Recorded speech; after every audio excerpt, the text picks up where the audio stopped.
Hey guys, what is up, and I welcome each and every one of you to a new League of Legends video. So today we'll be taking a look at the PvE server once again to see what's happening already there, because there are some very interesting changes. Now this video is going to be made in collaboration with ProGuides, a great website that helps you improve your overall League of Legends gameplay and knowledge. I have a link to their free trial down below, highly recommend checking them out. So let's not waste any time, get right into it, and if you guys enjoyed the video, don't forget to hit that like button. So the very first thing that I want to talk about is actually going to be a very general thing. They're making a lot of changes to mana champions, more specifically mid lane champions, and a bunch of items regarding this as well. So what does this mean exactly? Well, champions like Ahri, Anivia, Annie, Azir, Brand, Cassiopeia, Diana, Fiddlesticks, Galio, and many other champions that usually you'll see mid lane, but essentially champions that do use mana and are essentially considered mages, have all had their mana regeneration and their mana pool increased at level 1. However, their mana per level for pretty much every single champion has been essentially cut in half. So what they're trying to do is make the mana pool a little bit higher at level 1 and kind of help you a little bit during the laning phase,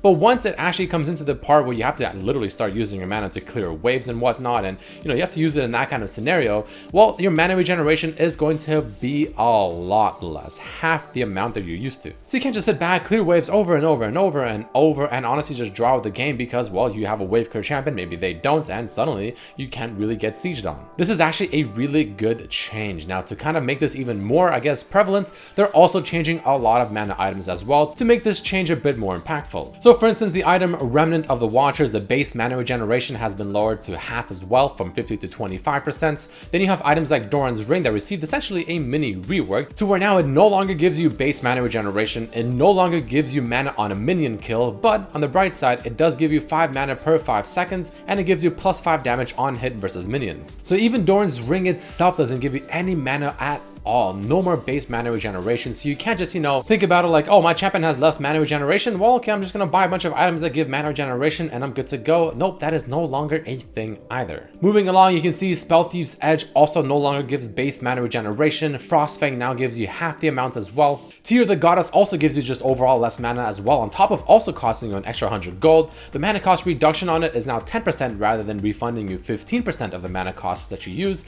And also, whenever you actually use the passive effect where it gives you extra maximum mana, it'll be a little bit less forgiving with how your current mana is added up as well. But it really isn't all that bad, because despite having these massive changes to how the mana system is overall going to work for these champions, again with the regeneration being much lower and the items also giving you less regeneration, items such as Rod of Ages actually got buffed, because now the unique passive stack AP has been increased from 4 to 6. So the maximum AP it gives now is increased from 40 all the way to 60, which in my opinion will honestly make Rod of Ages a very strong item. And the one item that actually got a buff in regards to mana is actually going to be Lost Chapter. Now it does cost you an extra 200 gold, but at least you get not only 10 extra AP, but the unique passive mana restore on level up has been increased from 10% all the way to 20%. Now this is actually pretty damn good, because don't forget, all those champions that had their mana regeneration decreased by half, all of them had their actual mana pool increased at level 1. So in this case, the Lost Chapter will be even more effective. And then we have some smaller changes. So for instance, the Hextech GLP 800 now costs you 200 less gold for the combined cost, though the actual total cost has been unchanged.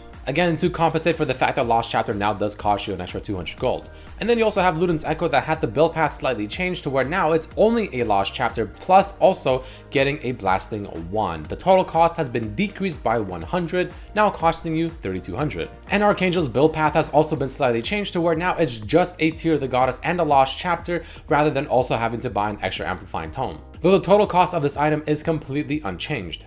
But let's move along and talk about another thing coming to the PvE server. Now keep in mind that this change that I'll talk about next is actually not on the server just yet, but there is a writer post talking about it and is going to be coming very soon, but I thought it's very important to talk about. This change is going to be to none other than Azir. Now Azir has been in a very questionable state, to the point where they're even nerfing him to this point still. I mean, the patch that just hit is still nerfing him even further. And Azir has always been in a very awkward spot, because he's simply just really good when it comes to competitive and organized 5v5 kind of play, but in solo queue he's always been a little bit unquestionable pick, you know, a little underwhelming, very low win rates, and Riot is about to give up on him, and this is going to be probably the last change that they do on Azir before they just leave him be until maybe eventually they'll do an actual massive rework. And here's exactly what they're planning to do. It's a little bit questionable. They're going to make Azir's W, the soldier's attack, only be single target. Now at the very moment, obviously Azir's soldier does kind of do AoE damage. I mean, it does its full damage or quote unquote full damage on the first or main target, and then to the targets beyond that first target, it does, you know, a little bit reduced damage, right? That's always been the way Azir has worked ever since his release. But they're thinking of changing that and only hitting one single person, which is going to be honestly very, very awkward. And I really hope they don't go through this because that's just not how Azir should feel nor play. Their goal is to try and reduce his wave control significantly while retaining his core satisfaction as a high DPS, medium to high ranged mage. That's pretty much all the information we know so far as to what they're planning to do, and I have to say I am not very happy about this. I mean, it's gonna feel so damn awkward to see the soldier spear go through all these targets but it actually only hits one, and it's gonna feel very different. And I mean, unless they can really buff him up to the point where somehow this is okay, I'm really skeptical about this. So I mean, again, that's all the information we have so far. Maybe once they hit the PBE servers I'll make another video about it, I'm not sure. Maybe I'll make a gameplay video about it as well. But for now, let me know what you think about these Azir changes down below, guys, because it's a little bit questionable. Moving along, we also have a mini rework coming over to Kennen because I feel like this actually may change the way you build Kennen and you play Kennen and all that good stuff. So let's start things off by talking about his W first, Electrical Surge. The damage on every 5th hit has actually just been overall buffed. I mean, the base damage has been increased and the bonus AD has now been increased to, rather than being only 60%, it starts at 60% rank 1 and goes all the way up to 100% of his bonus AD, which if you haven't guessed is definitely quite a lot. But moving along to his E ability, and this is where the new effect lies, it now states the following. If Lightning Rush damages an enemy champion, Kennen gains from 30 up to 70% by rank 5 attack speed for 4 seconds upon exiting Lightning Rush. And then of course a little bit of a changed effect, the bonus resistances that you get when you're in Lightning Rush and the second you go back to normal form. Now this is actually quite a big change because this will go from making Kennen just a strictly kind of AP champion that just builds raw AP to now maybe being some sort of on-hit attack speed-ish with some AP Gnash's Tooth sort of Kennen build. Because now that he gets up to 70% bonus attack speed, which obviously is a decent amount for 4 seconds, which also is a pretty fair duration, that's going to really make things a little bit different for this champion and how he overall works, and I'm going to be very excited to see how much this will actually affect him if this does go to the live servers.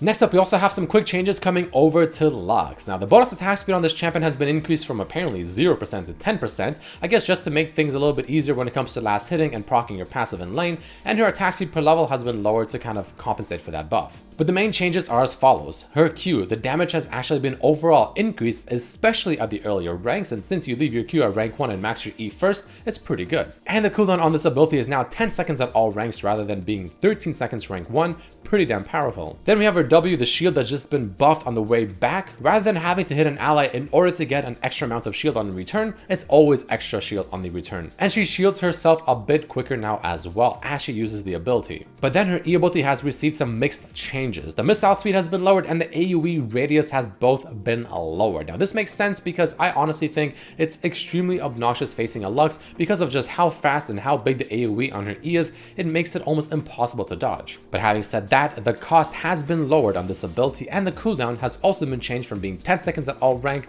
to now starting at 10, going down to 8 by rank 5. So all in all, a little bit of a weaker E ability, a bit easier to dodge, but then they took that power and they threw it into her Q ability, and honestly, looks like it's a pretty good change for Lux, and I think it's overall a buff. Following this, we also have some quick poppy changes coming out, such as the move speed being very slightly increased. But then moving on to her W, you can see the movement speed has been lowered to now being 30% at all ranks rather than rank 1 before, already being at 32% and only going up from there.